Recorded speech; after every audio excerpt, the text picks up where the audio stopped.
Hello class ninth. आज के इस वीडियो में बालाजी पब्लिकेशन बुक के chapter number 2 exponents of real number के एक्सरसाइज 2.1 का क्वेश्चन नंबर 14 सॉल्व किया गया है। और ये बहुत ही ज़्यादा इंटरेस्टिंग क्वेश्चन है, तो इस वीडियो में आपको बहुत ही ज़्यादा मज़ा आने वाली है। तो प्लीज़ वीडियो को बिना स्किप किए हुए एंड तक जरूर देखें। और अगर आपको पावर n वाले क्वेश्चन को सॉल्व करने में दिक्कत हो रही हो तो गारंटी है कि इस वीडियो को देखने के बाद आपको इस तरह के क्वेश्चन को सॉल्व करने में बिल्कुल भी दिक्कत नहीं होगी। बस आपको वीडियो को बिना स्किप किए हुए एक बार एंड तक समझना है, ठीक है। यहाँ पर आपको जो भी क्वेश्चन दिया गया है इसको सॉल्व करने के लिए मेनली हम दो कॉन्सेप्ट का यूज करते हैं, दो लॉज का यूज करते हैं। उन दोनों लॉज को आपको समझना होगा, क्योंकि उसके बाद ही आप इसको सॉल्व कर पाएंगे। पहला लॉ यो होता है कि अगर आपको मान लीजिए दो टर्म्स दिए गए हों एक्सपोनेंशियल फॉर्म में और दोनों का बेस सेम है और मल्टीप्लाई किया गया हो, जैसे ए की पावर m दिया गया है मल्टीप्लाइड बाई ए की पावर n है, तो आप इसको क्या लिख सकते हो? तो आप इसको लिख सकते हो a की पावर m प्लस n, ठीक है। ये आपका लॉ होता है, आप इसको लिखोगे a की पावर m प्लस n, ठीक है। यहाँ पर दूसरा जो लॉ होता है वो ये होता है कि अगर बेसिस सेम है, ठीक है, और डिवाइड किए गए हों तो पावर को हम क्या कर देते हैं? माइनस कर देते हैं, ठीक। तो आप इसको यहाँ पे लिखेंगे a की पावर m माइनस n, ठीक। तो ये इन्हीं दोनों लॉज का यूज़ हम इस क्वेश्चन को सॉल्व करने के लिए करेंगे, ठीक है। तो अगर आप समझिए यहाँ पर अगर बेसिस सेम है और मल्टीप्लाई किया गया है तो पावर को हम प्लस कर देते हैं। तो अगर पावर प्लस में है इसका मतलब है कि इन पावर्स को इसी बेस पर हम अलग अलग लिख कर मल्टीप्लाई कर सकते हैं। सेम वही चीज़ अगर यहाँ पर बेसिस सेम हो और डिवाइड किया गया हो तो पावर को हम माइनस कर देते हैं। वही यहाँ पर उसका अपोजिट हम देख सकते हैं कि अगर पावर माइनस में दी गई हों तो हम इन पावर्स को इसी बेस पर अलग अलग लिखकर डिवाइड में कर सकते हैं, बिल्कुल कर सकते हैं, ठीक है। तो अब इन्हीं दोनों कॉन्सेप्ट का यूज़ हम इस क्वेश्चन को सॉल्व करने में करने वाले हैं। ध्यान से सुनिए और समझिए। तो आइए देखते हैं इस क्वेश्चन का सलूशन। सबसे पहले आपको यहाँ पर दिया गया है 2 की पावर 1, जो एज इट इज रखा जाएगा। जो हमारा नेक्स्ट टर्म है उसमें आप देखेंगे कि पावर यहाँ पर सब्ट्रैक्ट किए गए हैं, मतलब माइनस किए गए हैं। तो पावर माइनस कब होते हैं? जब बेसेस आपस में डिवाइड किए गए हों, ठीक। तो यहाँ पर हम इसको लिख सकते हैं क्या? 2 की पावर n डिवाइड बाई 2 की पावर 1, ठीक है। क्योंकि अगर इनके बेसेस सेम हैं और डिवाइड में होते हैं तब पावर हो जाती है माइनस। समझ में आ गया? तो इसको हम इस फॉर्म में लिख सकते हैं जो मैंने अभी लॉ बताया था उसका यूज करते हुए, ठीक है। फिर डिनोमिनेटर में क्या करेंगे? तो डिनोमिनेटर में हमें यहाँ पर दिया गया है 2 की पावर n प्लस 1।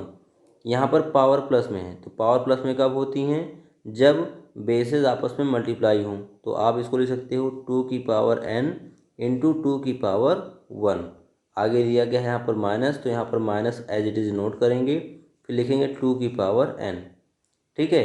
अब देखिए ये आपका न्यूमरेटर में आपको फ्रैक्शन दिख रहा है ना, ये आपको दोनों जब सॉल्व करोगे तो देखो दोनों के न्यूमरेटर में 2 की पावर n आपको दिख रही होगी, ठीक है। तो दोनों के न्यूमरेटर से 2 की पावर n हम कॉमन कर लेते हैं। जब यहाँ पर हम दोनों के न्यूमरेटर से 2 की पावर n कॉमन करेंगे, देखिए जब भी हम किन्हीं दो या दो से ज़्यादा टर्म्स से कुछ कॉमन करते हैं तो जो कॉमन पार्ट होता है उससे हम टर्म को डिवाइड करते हैं। जैसे पहले टर्म 2 की पावर n है, इससे हमने 2 की पावर n कॉमन किया, तो हम जब 2 की पावर n से 2 की पावर n को डिवाइड करेंगे ये कट के कितनी बार में आएगा आंसर? 1 बार में। तो जो आपका यहाँ पर क्वोशेंट आता है, ठीक है, वही यहाँ पर हम ब्रैकेट के अंदर लिखते हैं। मतलब कॉमन लेने के बाद जो टर्म बच रहा है वो है यहाँ पर 1 प्लस।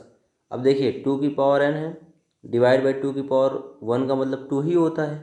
और इससे अगर हमने 2 की पावर 1 न्यूमरेटर से कॉमन कर लिया तो न्यूमरेटर में तो 1 ही बचेगा ना, क्योंकि डिवाइड करते हैं तो 1 बचेगा यहाँ पर, और डिनोमिनेटर में आपका 2 ही बचेगा। अब इसका होल डिनोमिनेटर आपको दिया गया है 2 की पावर n इंटू 2 की पावर 1, ठीक है, माइनस 2 की पावर n। तो अब इन दोनों ही टर्म में आप देख सकते हो कि 2 की पावर n कॉमन है, ठीक है। तो 2 की पावर n यहाँ से हम कॉमन कर लेंगे। तो फर्स्ट टर्म में आप देखिए जब पहले टर्म को 2 की पावर n से डिवाइड करेंगे तो ये दोनों कैंसिल हो जाएगा, बचेगा 2 की पावर 1, और 2 की पावर 1 की वैल्यू होती है 2, तो यहाँ पर फर्स्ट टर्म में बचेगा 2। आगे लगा है माइनस तो लगा देंगे यहाँ पर माइनस। फिर सेकेंड टर्म 2 की पावर n है, इसको 2 की पावर n से डिवाइड करेंगे तो एक बार में कैंसिल हो गया, तो यहाँ पर आपका आंसर आ जाएगा 1, ठीक। अब ये 2 की पावर n 2 की पावर n आपस में कैंसिल आउट हो जाएंगे। अब जो भी यहाँ पर बच रहा है उसको हम आगे लिख देते हैं, ठीक है। यहाँ पर हमें मिल रहा है 1+1/2 टोटल डिवाइड बाई, देखिए 2 से अगर हम 1 माइनस करते हैं तो 1 ही आएगा। ठीक, अब किसी भी फ्रैक्शन के न्यूमरेटर को अगर हम 1 से डिवाइड करते हैं तो आपका न्यूमरेटर ही आंसर होता है। जैसे अगर हम 1 से 2 को डिवाइड करें तो 1×2 मतलब 2 ही आंसर होगा, क्योंकि 2 डिवाइड किया गया था तो 2 ऊपर रहेगा और जिससे डिवाइड किया गया वो हमारा डिनोमिनेटर में रहता है। तो 2/1 का मतलब हो गया कि 1 से 2 को डिवाइड कर रहे हो तो आंसर क्या आएगा, 2 ही आएगा। सेम यही केस यहाँ पर भी है, तो आंसर न्यूमरेटर ही लिखा जाता है। ठीक, तो आप लिखोगे 1+1/2। अब यहाँ पर इसको हम सॉल्व करेंगे तो यहाँ पर ये 1/2 फ्रैक्शन है लेकिन ये होल नंबर है, इसके डिनोमिनेटर में कुछ नहीं है तो 1 ले लेंगे। ठीक है, फिर 1 और 2 का हम एलसीएम लेंगे तो एलसीएम 1 और 2 का आएगा 2। फिर 1 से 2 को डिवाइड करेंगे तो 1×2 = 2, 2 बार में कटेगा। इसके न्यूमरेटर 1 को 2 से मल्टीप्लाई करेंगे, जितनी बार कटता है उसी से मल्टीप्लाई करते हैं। तो 1×2 न्यूमरेटर 1 को 2 से डिवाइड मल्टीप्लाई कर देंगे तो 1×2 हो गया, प्लस फिर वो 2 से 2 को डिवाइड करेंगे तो 2×1 = 2, एक बार में कटेगा। ठीक है, तो इसके न्यूमरेटर 1 को 1 से मल्टीप्लाई कर देंगे, 1×1 = 1 हो गया और 2×1 कितना हो गया, 3/2।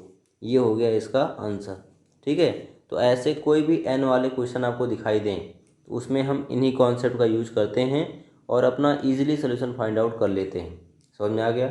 अगर आपको ये वीडियो पसंद आई तो आज एक लाइक कर दीजिएगा और चैनल अभी भी सब्सक्राइब ना किए हो तो आज रेड वाली बटन दबा के ही जाइएगा। ठीक है, और साथ ही साथ बेल आइकन भी प्रेस कर दीजिएगा जिससे नए नए वीडियोज़ के नोटिफिकेशन भी आप तक पहुंचते रहें। मिलते हैं नेक्स्ट वीडियो में, तब तक के लिए बाय बाय, टेक केयर, जय हिंद।